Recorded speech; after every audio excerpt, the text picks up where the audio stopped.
Wow, dark circles really coming through, huh?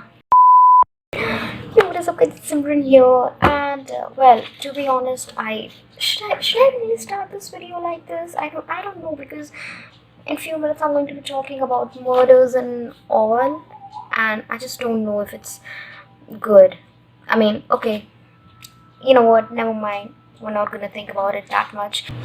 If you can't tell, this is not the kind of video I usually upload on my channel, so I'm basically experimenting, if you may say. And I'm the type of person who really likes, who really enjoys good serial killer documentary, or just, documentary related to some type of investigation, crime, and all. And I really like those psychopathic shit. They really spark a joy. But I wouldn't say spark a joy. That sounds so wrong. That sounds literally so wrong. That doesn't spark a joy in me. But you know what I mean, right? Right? Okay. So yeah, I'm just trying out this new stuff, and if you have any other recommendation for me, you can comment down below, and also let me know if I did this good. I would really love a dash of constructive criticism. Disclaimer, pause, disclaimer, PS, whatever. um I'm not really good at pronunciation, like when it comes to pronunciating name or town name or village name or something like that. I'm not really good at that. So, I may suck at it, but I can assure you that I'll try my best to, you know, yeah. All right. Without further ado, let's jump right onto this case. So this case revolves around a guy named Gauri Shankar, who was later on nicknamed by media Auto Shankar. You would find out why he was named Auto Shankar later on, but yeah, for now he was nicknamed by media. And also, an autobiography was written on him named Nakiran. According to this book, he was abandoned by his parents at a very, very young age. So basically, he was an orphan. He was born on 21 Jan 1954 at Kanganellur village, which is in Vellore, I believe. And, well, not I believe, it was written in an article that it is in fact, in Vellore. And, yeah, he was basically an orphan, and he educated himself up to pre-university level, which I believe is 12th standard, which I would say kudos, I guess. I mean, am I glorifying his acts? I mean, no, I don't mean it that way, but he educated himself up to 12th standard, so I guess that's something, right? Okay, let's move on. So I also read somewhere that he was like huge fan of Bollywood. He was huge fan of Bollywood. So yeah, he basically moved to Madras in 1974 to start a new life, to have a fresh start and just start a life of his own. And you know what, Mumbai is to Bollywood, that's what Madras is to Hollywood. So he went there, I believe, maybe to, you know, try his luck in acting and all. But as we all know, junior actors don't get paid enough for their work. So he clearly needed some another source of income, and he started out as a painter. And then he later on started driving auto rickshaws around mid 1986. So at this point, he's only riding auto rickshaw. He gave up on his dream and all, and yeah, he was driving auto rickshaws. So in early decade of 80, auto rickshaws were like number one vehicle to transport or smuggle all the illegal stuff such as liquor, alcohol, drugs, you name it, they were smuggling it.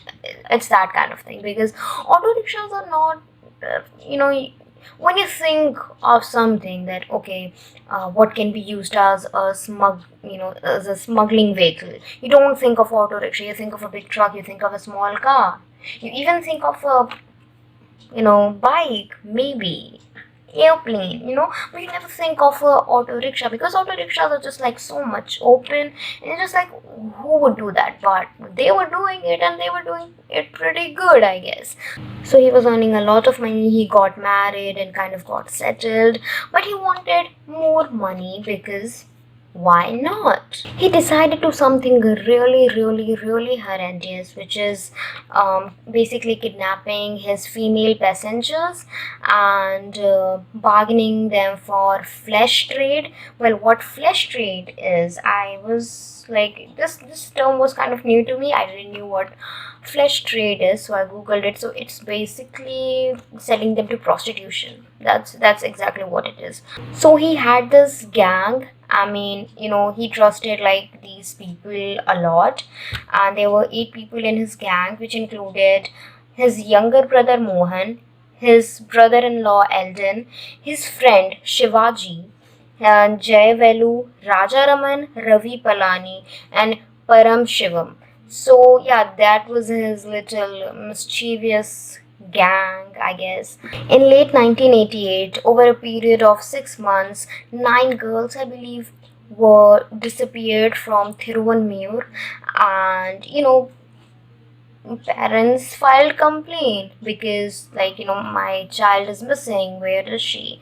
So police did some investigation, and what they said, you think of it, what they said, not they literally said, but they concluded that girls were being sold to prostitution by their own family, and because they were unable to afford wedding dowries. Okay, now here's my opinion. I don't really believe their this statement, and you would find out later why I don't. So yeah, just keep this in mind that this is what police said, that oh, your family sold them to prostitution and all. Shankar ran prostitution dens in Periyar Nagar as well as from a lodge in LB Road with the help of the police. That's what I was saying, with the help of police. So police knew what is going on, and they were helping Shankar in all this stuff. So why would they, investigate it any further? Shankar supplied women to a lot of famous figure, you name it, like politician, police, even actors, Tamil actors. He was supplying these girls to almost everyone. And even Nakiran's editor R.R. Gopal said, and I quote, "We have altered things in such a way that those who are sharp will be able to understand who is being referred to. For example, in book they referred a policeman, Mr. Milk. Shankar had some relationship with his wife. And there's this one line in which a politician is referred as aging leader, and movie stars are referred by the film they have acted in. So yeah, as we can tell that this guy Shankar was pretty powerful. Now let's talk about people he murdered and how he murdered them. So in total, he murdered 6 people. In 1987, a young woman named Lalita, according to police, was his first victim. She ran away with one of his friends, Sudhilai Mithu, and yeah, they ran away. And I believe Sudhilai was a really close friend of his, and Lalita used to work in one of his prostitution den, and both liked each other a lot. And they knew they cannot have a future there, so they ran away.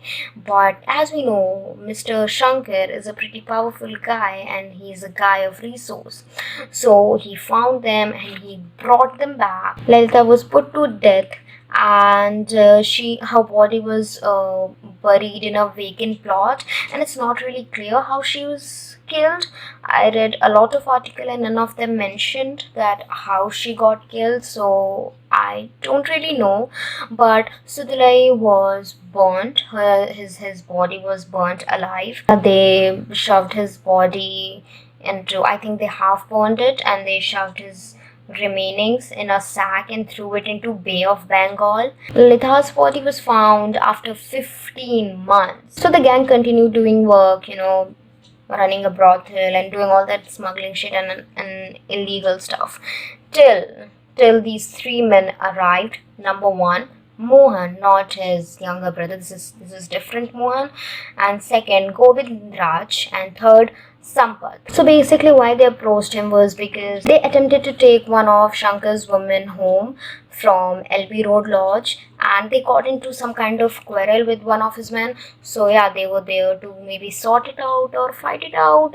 I don't really know. Nonetheless, they were killed by his gang and they were beaten to death basically, and their bodies were also buried in a vacant plot, and I believe this is the same plot on which Lalita's body was buried, and I'm not really sure about it, but I just think it's the same plot because it was also a vacant plot, and I don't know, man, could be.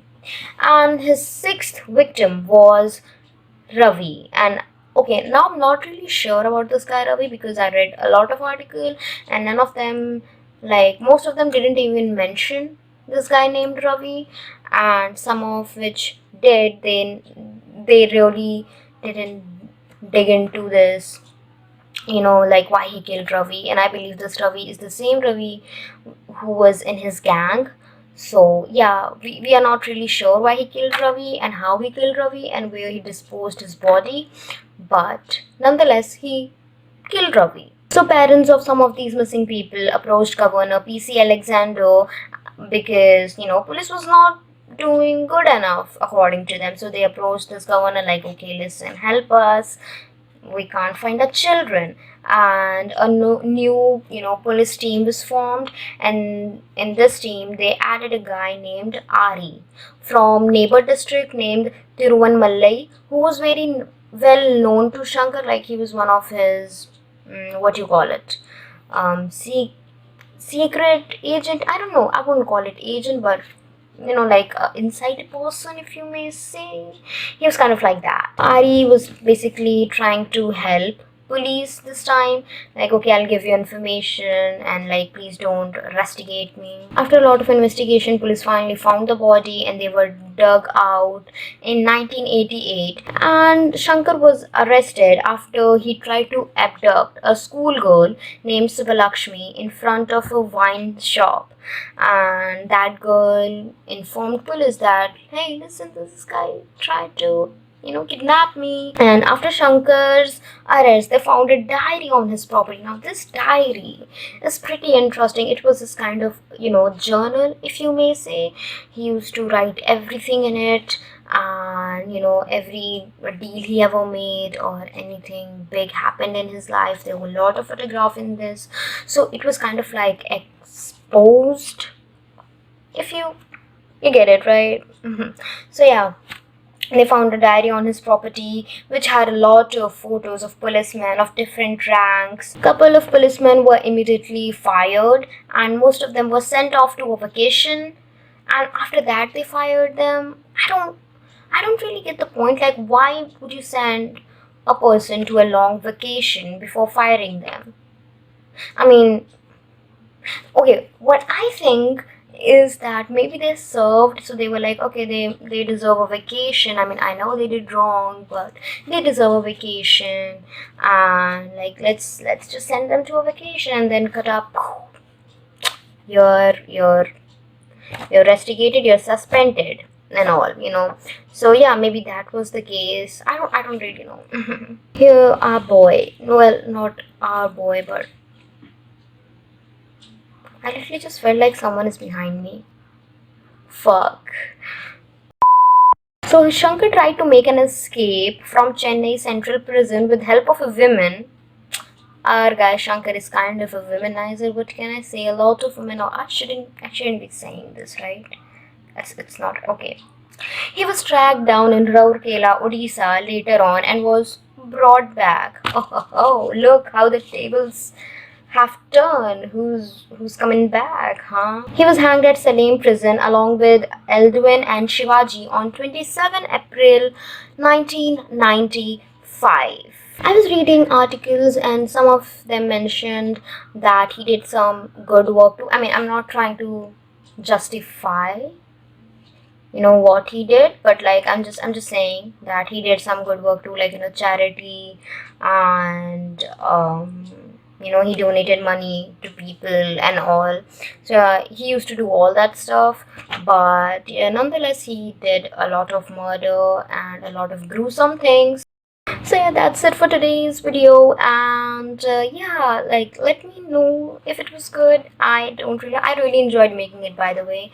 I really loved reading through all the articles, collecting all the information, summarizing it. And yeah, just like comment down below if you would like to see more of it, and if you would want to, what, which else case you want me to cover. And yeah, I'll see you all later. Bye.